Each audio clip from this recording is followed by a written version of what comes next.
Hi, everyone. My name is Cassina Christ. I'm a testing coordinator in Tomball. It's my third year at the high school here. Prior to being at Tomball, I was in Aldine for 7 years as a testing coordinator and 10 years as an ESL teacher before that. So I've got about 10 years of experience in the testing field, and I wanted to share with you the EOC tracker that I keep for um, to keep track of all my test scores for my kids. When you're dealing with 2 and 3,000 students, it's really hard to lose track of things. So this is my solution to keep things handy, up to date, and very easy to access and share.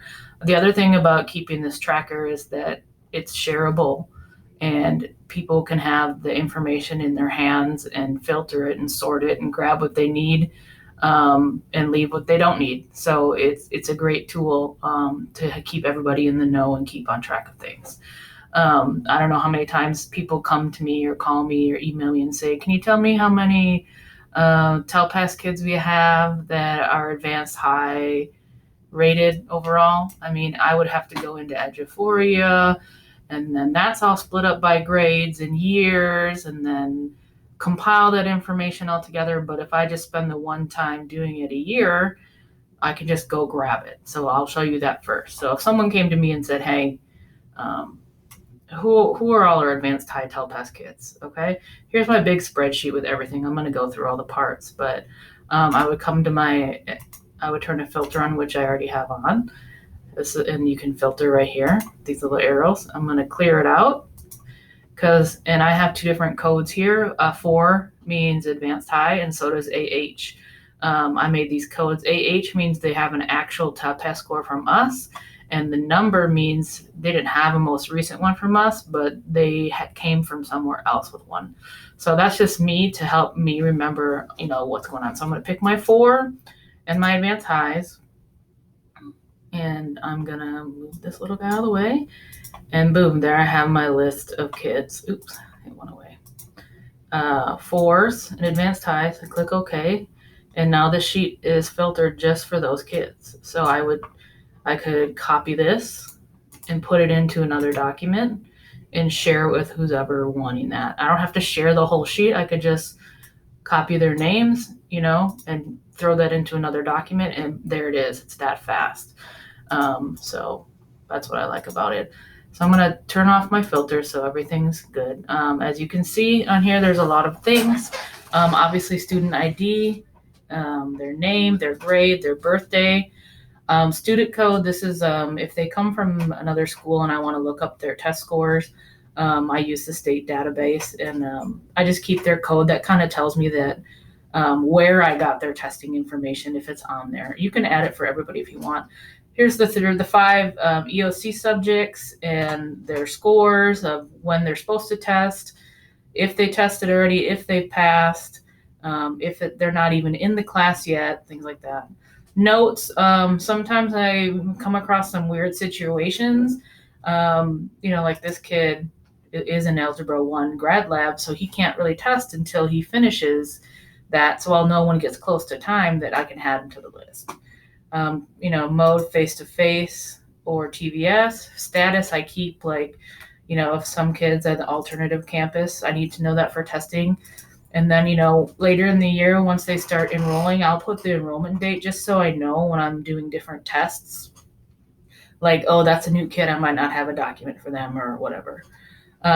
Population, special ed, LAP, alternative, like the STAR Alt2, 504, and that's just important, like super important to know who those kids are. So when it comes time to do accommodations for testing, you can easily pull that list of kids out and get in contact with the people in charge of that and get their accommodations. Sex, male or female, you never know when you're going to need that. Moving along, December EOC. So maybe the core teachers who teach these EOC courses are going to come and ask me, "Hey, how many retesters do we have for December?" And I can say, well, just hold on a second. I'll grab it, create a filter. These are the kids, just the yeses. And there they are. These are the kids who are testing. in December and what they need to test. It's that fast instead of going into all the systems to grab that information. Here we have a January PSAT, a couple of kids quarantine or virtual kids that couldn't make it. We're having a retest in January, and I have a code there for them. My AP kids, in case I want to send them an email about paying for AP exams. We already talked about TELPAS. Schoology access code. I have parents emailing me all the time if a counselor can't get to it, but heck, why not? It wouldn't hurt to have it on there. And the one thing I really, really like is their schedule.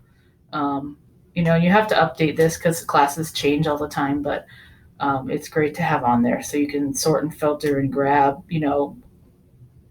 for whatever reason you need to. You're always looking for something. And then parent email and student email.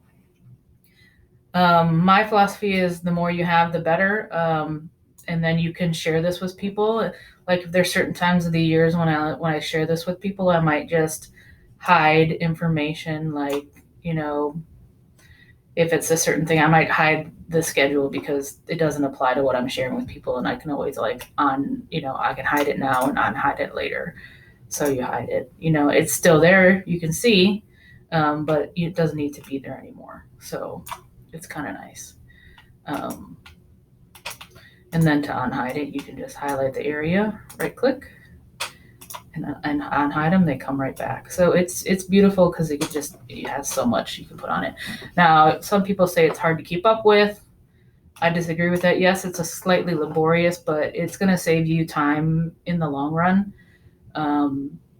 Because when people need information fast, you want to be able to deliver it, and it's going to make them happy. And I've not had a bad experience with it.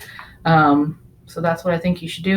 The way I keep it updated is through our eSchool. Every time a student enrolls, I go through their information, I add a row, and I put them in there. So I insert one above, type all their information in that I can find. A lot of times when students enroll right away, you may not have the testing information, so I would just put question marks. And know that in the future, like on a Friday when I'm, winding down and I need to work on things, like just clean something up, I can go back and filter for my question marks and fill in the information I'm missing. So you can do that. Or you can do it once a week and do a run from eSchool or whatever system that you use and, pop them in there and work on it once a week. Just depends on what works for you. I wouldn't go longer than once a week because things can just get away from you. Sometimes I do it every day. Sometimes I do it once a week. Just depends upon how busy it is. But keeping up with it is super important. And it's a great resource for your counselors, so they know what's going on with the kids in testing. And and it's just quick to access. So there's my tracker. And obviously you have to use a lot of different systems to get the information together and spend the time doing it. But if you ask around in your district, how can I get a list of this? How can I get a run of that? And you just compile it onto your sheet and just enjoy how much you can get out of it.